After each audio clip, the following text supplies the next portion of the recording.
Kur ti jep diçka, pra tema nga që është zeqati, kur ti e jep zeqatin, duhet mi thonë falemnderës edhe ati që e mërë, se edhe ti e du i banë nërë vetit ma shumë, se ke garancin për e Zotit, dhe që do që ti jep shti nuk të hupë, keni me gjithë. Audhu billahi minash shaitanir rajim.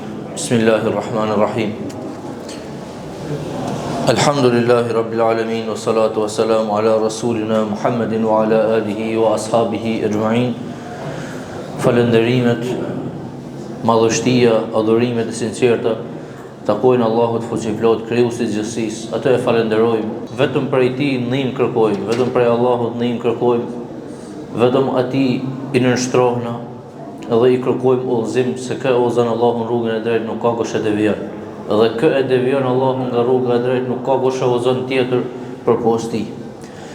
Selamet dhe salavatet i shkojnë Hazreti Muhammed Mustafas të dërguarit të fundit alayhis salam, familjes tij, shokëve të tij dhe gjithë atyre që e pasuan dhe do ta pasojnë rrugën e tij deri në ditën e Kiametit. Xhamati i nderuar, tema e sotme do të jetë rreth zeqatit. Është një prej temave kryesore të Islamit, është një prej shtyllave të Islamit, edhe pse njerëzit e dinë, pra shumica e besimtarëve janë në dijeni të kësaj gjëje, por gjithsesi ne do t'i shtjellojmë në pika, duke përmend ajete kuranore, duke përmend hadithet e pejgamberit alayhis salam, sepse përkujtimi, përsëritja ju bën mirë besimtarëve, sado që ti dinë disa tema, kur i ndëgjon me një shtjellim tjetër dhe me një shtjellim me pika, ndoshta kuptohet shumë më qartë edhe çështja e zeqatit. Është shpresojmë që edhe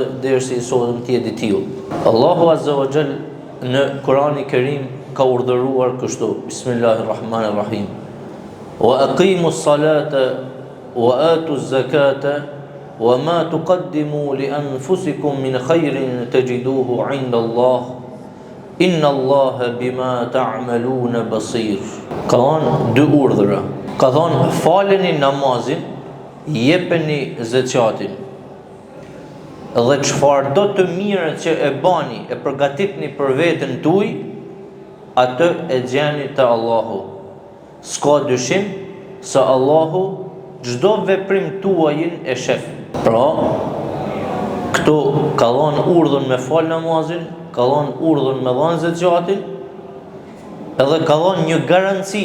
Ka thënë ju i bani këta dhe mos keni dyshim se çdo gjë që të përgatitni për veti, keni me e gjetë, pra nuk ju hup asgjë, nuk ju hup. Gjaja ma e vogël që ju jepni në rrugë të Zotit, dhe që bani në rrugë të Zotit, thët, nuk ju hup, thët asgjë. Pra, wa ma tuqaddimu li anfusikum min khairin tajiduhu 'inda Allah. Çdo gjë që të bani, çdo gjë që të përgatitni për veten tuaj, kjo do të thotë pra se njeriu edhe kur jep në rrugë të Zotit, ashtu i bë më tepër ndër vetit se atij tjetër që ato i dhon. Kjo është pikpamja apo kurdish. Ti do të më pas besimtari parasysh. Kur ti jep diçka, pra tema nga që është zeqati, kur ti e jep zeqatin, duhet mi thonë falemnderës edhe atij që e merr. Se edhe ti e do i bën ndër vetit më shumë, se ke garancin për e Zotit, dhe çdo që ti jep shti nuk të hupë, keni me gjithë.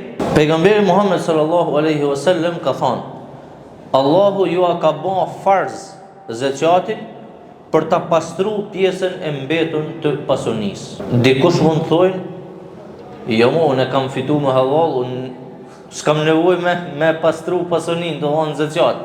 Ky është një iluzion, domethënë që mund të krijojë njeriu. Se ka njerëz që punojnë ditë natë edhe nuk e kanë pasuninë tonë.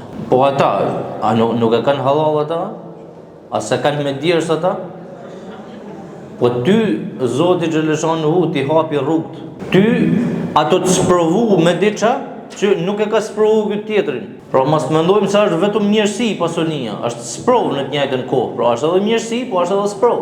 Kur ti ja jep hakun, bëhet kënaqësi, mirësi, bereqet, lumturi, rahmet në dynja edhe në ahiret për ty.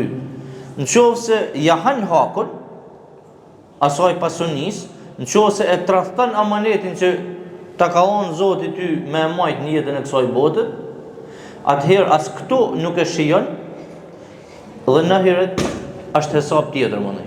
Në heret ka llogari tjetër dhe është hesab tjetër. Pra, siç thamë, të nderuar vëllezër dhe motra, një nga shtyllat e fesë tonë madhështore islame është zeqati. Kush nuk ka nevojë me dhënë zeqat, në qoftë se nuk i ke të plotësume kushtet kryesore të jetesë, që këto dietarët kanë fut shpinë dhe një mjet punën, përpara kanë kafshë, tesh është mjeti. Kush nuk i ka këto, kush është hala të punu për mi ba këto nevoja jetësore, këto nevoja themelore të jetës, nuk obligohet për më dhënë zeqat. Ama kush i ka kry këto, i ka këto, dhe përveç kësaj ka edhe pasuni të najon, që e runë të najon pasunin, dhe kjo pasuni e najon e ti e ka kalu cakun e nisabit.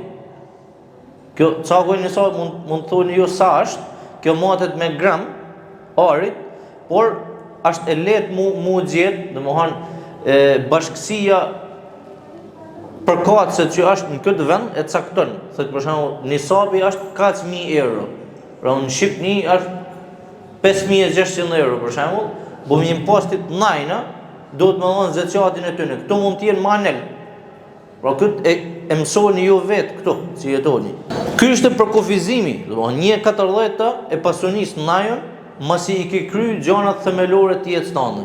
Por zeqati, përveç si për kufizim, mund themi se është shenjë falënderimit ndaj Allahut xhaleshanuhu. Dhënia e zeqatit do të thotë që ti më e falënderu pronarin e vërtet dhe absolut të mirësive që ti e të përdor. Se nuk je ti pronari, ti je pronari i përkohshëm që ta kalon amanet. Ama pronari i vërtet i mirësive, pronari i vërtet i gjithçkaje që ka në qiell edhe në tokë, është Allahu. Dhe kur ti e jep atë që të ka urdhnu për me dhanë, ti përveç se kryen detyrën, kjo është edhe shenjë falënderimit. O Allah, të falenderoj për mirësinë që më ke dhanë ti, për pasuninë që më ke dhanë, edhe jep në rrugën tënde. Zeqati në të njëjtën kohë është edhe tregues se nuk ngurrojmë të japim në rrugë të Allahut. Pra zeqati tenton që njeriu edhe me eduku që mos të bëhet rob i materjes. Se kush nuk ja ban zemra me dhon 1/14 e asaj që e ka të najon, ç'a pritni prej atij njeriu që me bën rrugë të Zotit? Ai njeri që e ka për Zot lekun, a pritni që me adhuru Allahun ai njeri? Në qoftë se ai njeri nuk e jep zeqatin dhe nuk jep në rrugë të Zotit prej të mirave materiale që i ka dhënë Zoti në jetën e kësaj bote, a mendoni se ai njeri e adhuron Allahun xhaleshanuhu me sinqeritet dhe ban në rrugën e tij dhe kontribon për fenë e tij, për me nalësu emnin e tij? Jo. Nesër me ahek atij parën, mi thon, o largoju fesë, lënë adhurimin e Zotit, ose pa të heku parën, ai zgjell parën se e ka bën për Zot. E të zeqati dhe sadakaja si koncepte, përveç këtyre tjerave që përmendme, që janë obligime, tenton edhe me eduku njeriu shpirtnisht, me eduku egon e tij, me thonë që mos e lidh shpirtin për këtë. Nepe, se Zoti ta kthen. Mos mendoni se Zoti i met ku i borx. Në një hadith pejgamberi Muhammed sallallahu alaihi wasallam ka thënë: ashtu siç e fik uji zemrin, ashtu zeqati i pastron gjunahet dhe gabimet. Pra, po me thonë edhe me fjalë tjera, ashtu siç uji fik zemrin e dynjas, ashtu edhe zeqati fik zemrin e ahiretit. Një pikë tjetër e rëndësishme që duhet me e pas, është se zeqati për të pasunin nuk është zgjedhje, por obligim. Edhe kjo është e rëndësishme. Se dikush mendon se ato bën ndër të madhe se ato janë zakatin e vet. Po në fakt nuk është zgjellje kjo. Nuk është se je do bën i ndër ti dikujt tjetër. Por është obligim që të ka vu Zoti. Nuk ka zgjellje. Mos e dhanja të shti. Se dhanja e shpjegu me ç'është, me pika. Pra ka këtë mirë, është tregues për këtë të edukon njeriun e tjerë. Ama mos e dhanja tesh e zakatit ç'është. Çfarë pasojë ka? Mos e dhanja e zakatit e para punës humb bereqetin. Palosi nuk ka problem, palosi parët ty. Palosi milionët. I ke kot. Se s'ke bereqet në ta. Ti ikon pik mas duk, i thojmë në Shkodër, nuk e dia përdor një këtë shprehje. Nuk duken kum ka ikën. Pra, kur të humb bereqetit ka humb çdo gjë. E dyta, të ban rob të tamahit, sepse kena ndëgju fatkeqësisht shumë njerëz që thojnë, unë kam bërë me shpatullat e mia, që rra shpatullat. E kam bërë me djersën time me shpatullat e mia, dhe kam punuar për ditë për këtë pasoni. Pse pa ja japun atij tjetrit? S'ma marrët mu Zoti për gjuna. Subhanallah. Kja me kap kryt ngrushta. S'ma marrët mu Zoti për gjuna. Unë si baj ku i keq. Unë qohë më të në pik natës, në pik sabajt dhe dherë në mramë thët ponoj thët. Aja është e jam ja thët. Pse po ja jap ati tjetrit? Mu s'ma marrë Zoti për gjuna, se unë si jam du i ba ku i keq. E kam fitu me halal, mundohet mi vun regullet fetare vetë. Mas me pyet Zotin. Ai vetë Zoti krijuesi jot ka thonë që i këtë e ke obligim ti thu s'ma merr për gjuna. Ta pa shefa ta merr për gjuna as ta merr. Dhe e treta, fiton një dënim të rëndë në ahiret. Bu mi lexu hadithet për njerëzit që nuk japin zakatin, që nuk japin në rrugën e Zotit, që janë rob të pasonisë dhe rob të tamahit, bajnë tamah me fitu, rënqethet trupi, bu mi lexu. Thet për shembull një prej haditheve, pasonia e robit e atyre që nuk kanë dhënë zakatin, nuk e kanë dhënë hakun që ja ka obligu Zoti.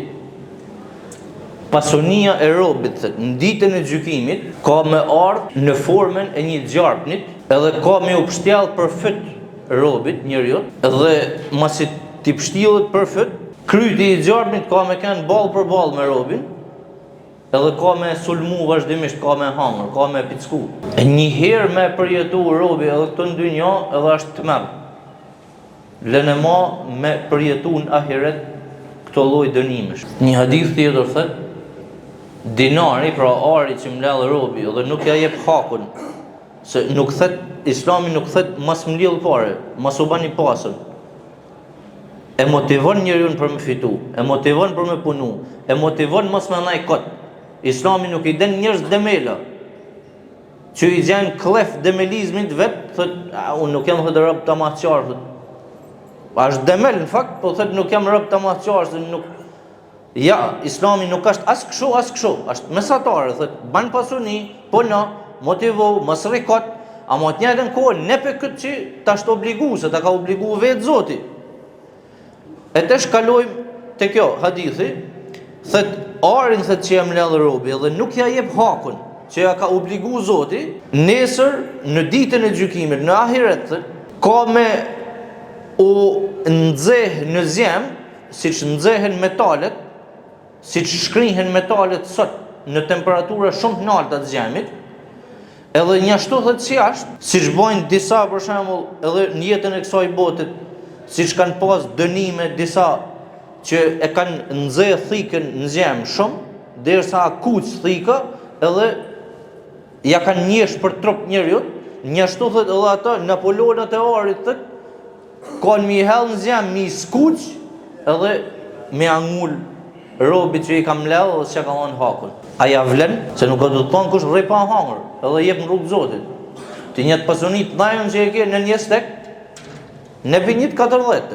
Allahu Gjeleshanu hu në një jetë kuranor thët, wa fi amwalihim haqqul lisaili wal mahrum, dhe në pasurit e tyre kishin përcaktuar të drejt, pra hak, për lypsin dhe për të ngratin, për atë vobektin, të marumin. Dhe më thonë që muslimani, kur jep, ashtë të dhonë fakt një hak, ashtë të dhonë një drejt. A din si e përdorim shprehin masihin kujnë hak, ose ja, hakun ati tjetërit do të me adhonë, Pra në fakt i kja është kur ti jep zakatin, jetullon hakun në fakt. Sepse vetë Zoti e përmend edhe këtu në Kur'an, hakun lis-sa'ili wal mahrum. Pra për ata që janë më të vobek, që janë të varfën, që janë të lodhur, është hak thot për ata. Se kishte ditë me Allahun edhe atij tjetrit e ty jo, është zgjallje kjo, nuk kanë dorën tënde. Pra sebepet e dynjas janë deri diku,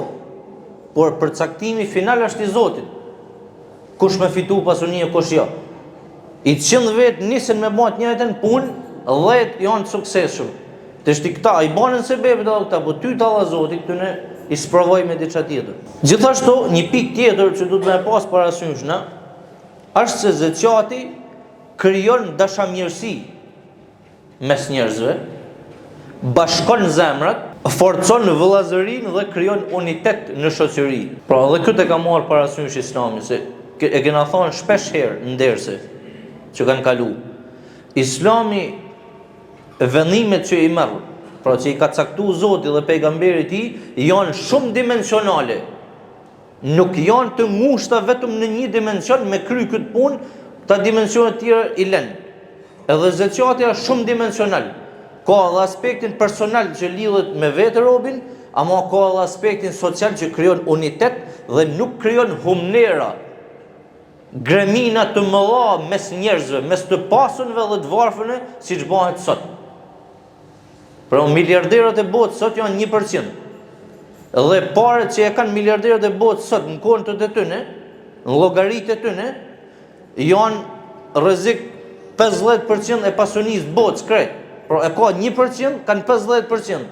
99% kanë 50%. Kapitalizmi, ku nuk ekziston koncepti i zakatit. Dhe si fund, për me përfundu ligjëratën tonë, edhe kjo është pikë e rëndësishme që robi do të me pas parasysh, është se zakati të mbron nga hasedi, nga xhelozia. Se i shto është kriju njeriu. Njeriu është kriju i dopt. Njeriu xhelozon. I varfni e ka synin të pasunia.